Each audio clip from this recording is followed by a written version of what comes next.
My name is Margaret now. Back then it was Margaret College, and they didn't call me anything at all, but yeah, it was Margaret College. I'm 69 currently, very shortly to be 70.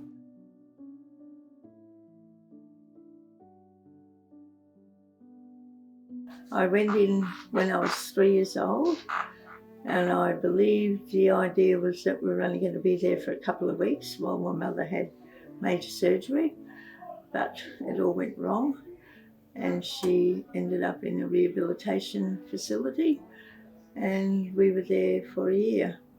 And in that year we were all separated, and at 3 years old, not called a name. I didn't know my older sister, I didn't know my younger sister, I didn't know who I was.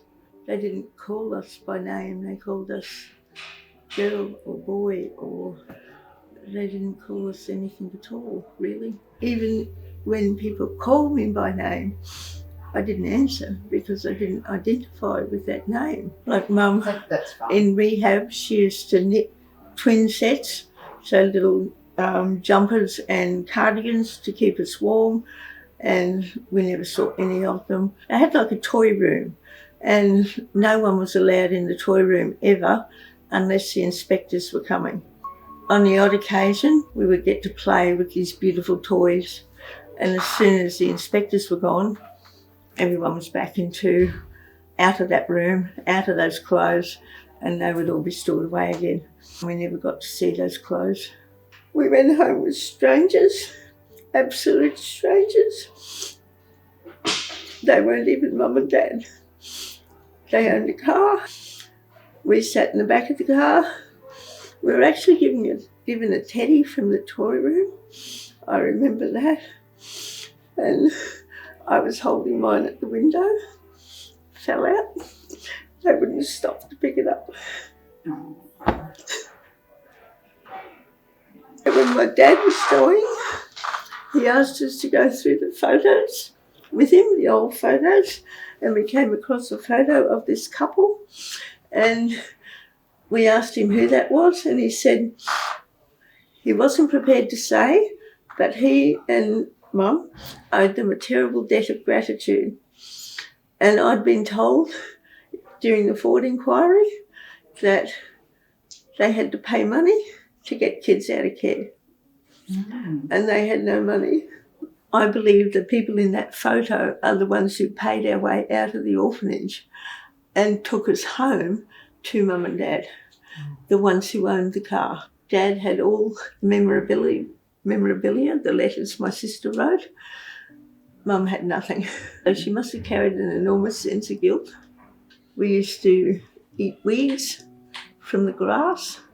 If there was ever oranges cut up, we all kept the skin, put it on the wall of the playground to dry, and we would eat dried orange peel just because we were hungry. We were starving hungry. And they used to dish up this gruel, I don't know what it was, had big lumps in it. I used to be sick eating lumps. If you didn't eat all the lumps, you got caned. They used to put rags in your hair to turn them into ringlets, and my hair was very strong brown hair then, and the rags used to fall out. You'd get caned for losing your rags. If you wet the bed, you'd get stood in the toilet with the wet sheets over your head, and all the other kids would get encouraged to make fun of you and poke you through the sheets and tell you how dirty you were.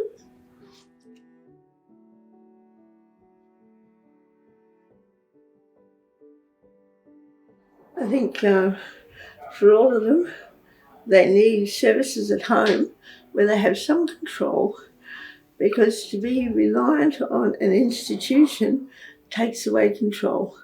It doesn't matter where you are. Like the minute you walk into a hospital ED and take your clothes off and put a gown on, you're not in control. You have given your power to somebody else. And it doesn't matter how they try to say you have control and a say, forget it, you don't. somebody else is in control. Doesn't matter what you request, it's at the whim of somebody else. Whereas at home, you are the one who has a say as to who enters your home, who does what in your home, and who does what for you. That is where it gets difficult, because if you don't have adequate family support, I think it's going to take a lot more funding than even an aged care package, because a level 4 package only gives you 4 hours of care a day. Like for forgotten Australians or, people in the same situation, they are going to need much higher packages of care, because 4 hours of care a day are not going to suffice to take care of needs at home for ones who are getting increasingly frail. It's powerless. It's even worse in a nursing home than in a hospital. Much, much worse. I think anyone dealing with forgotten Australians need to have done trauma-based care education, and they need to really read someone's history and with an interest, rather than just, they should have gotten over that long ago. They need to have an interest in the area, really, to want to work in it. Like, I have spoken to elderly people who simply have things like type 2 diabetes, for example, and they are bullied about their diet when they have managed it themselves for years, and they know exactly what they're doing. So you imagine somebody with trauma who have been managing it for years and all of a sudden run into a first-class bully who's telling them what they should and shouldn't be doing.